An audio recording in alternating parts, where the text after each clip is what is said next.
Ouch! While making a repair, I struck my left thumb with the hammer held in my right. At the same time, a few choice words flew. My right hand dropped the hammer, and it embraced my throbbing thumb. My right hand massaged the left thumb. It provided care and comfort, and my thumb felt much better. My left hand was not angry with my clumsy right hand, nor was it resentful that the right hand got to hold tools like a hammer, a pen, or the remote control. The right hand does not treat the left hand as inferior.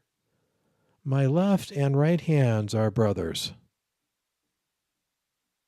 When life hurts, why is it so hard to respond with natural kindness, as the right hand does for the left when it is in pain?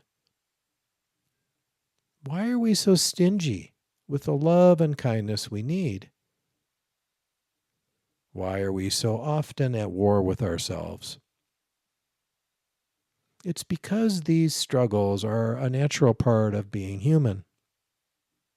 Because of our humanness, there is also the potential to learn and make peace with ourselves so we can respond to our pain like a brother or sister, with love and kindness when we need it most.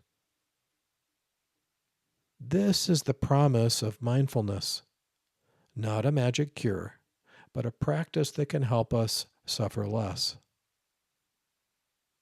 Grief and how we respond to it is shaped by our prior experiences of love and kindness, particularly early in life. When love and kindness are not reliably available during formative years, people can become adults who are vulnerable to anxiety. Adults who are raised by an alcoholic parent are often susceptible to anxiety because of the chronic uncertainty. Would the parent be sober and loving, or intoxicated and unkind?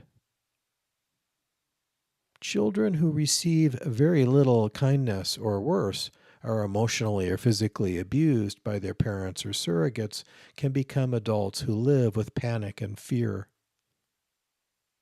When our emotional life has a strong undercurrent of anxiety or fear, protective behaviors like clinging or avoidance are established early and reinforced later in life, becoming entrenched ways of reacting. When love and kindness are unpredictable, many of us draw conclusions. We may come to believe we are unworthy of care, that we don't deserve it when we need it most. Or we may go in the opposite direction, telling ourselves we don't need care at all, that needing is weakness, that being kind to ourselves is indulgent. These are not moral failures. They are understandable adaptations. What's most important is recognizing that our past experiences of giving and receiving love and kindness may continue to be a source of pain when our needs for care were not well met. It is also important to recognize how the mind attempts to make sense of these experiences by creating a story about us, such as believing we are not worthy of love and kindness, which results in secondary pain and more suffering. We cannot change the past, but we can change how we respond in the present so we suffer less. Before going further, you might gently reflect on these questions. As best you can, respond to each question without analyzing or judging, simply noticing what comes forward naturally. When you think back on your childhood, did you feel you mattered, were special, and were loved? How did you know? What feelings are arising in you as you think back, recognizing that there is no right way to feel? How have your earlier experiences and your relationships later in life influenced your ability to give yourself the care and comfort you need? When you consider being kind to yourself, what thoughts and feelings arise first? Everyone has an inner critic. It is the voice in our heads that is judgmental and critical, telling us we have yet again failed to meet its impossible to achieve standards. In grief, you can hear the inner critic's voice in thoughts like, crying again? You should be over this by now. Or, if you feel happiness, even if it's fleeting, you are being disloyal. Those of us who experienced insufficient or unreliable love and kindness in the past and have internalized the belief that we're unworthy of love and kindness are especially vulnerable to developing a potent inner critic.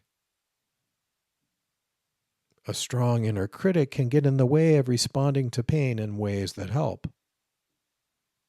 Instead, a powerful inner critic inflicts more pain. Mindfulness is awareness of our current experience. Using that awareness to explore our past experiences of love and kindness fosters understanding. We may see old wounds from a lack of predictable love and kindness that still need tending. As we become more aware of our inner critic, we can change our relationship to it. We don't have to accept harmful thoughts. We may even see the inner critic with compassion, recognizing it as pain masquerading as authority. Being aware of our present moment experience in the mind and body is not a means to an end. Awareness doesn't help us access the love and kindness within us. Awareness itself already contains the love, kindness, and compassion we need. Over time, the energy of mindfulness, imbued with love and kindness, becomes its own habit, providing care when we are in pain, just as one hand holds the other when it hurts.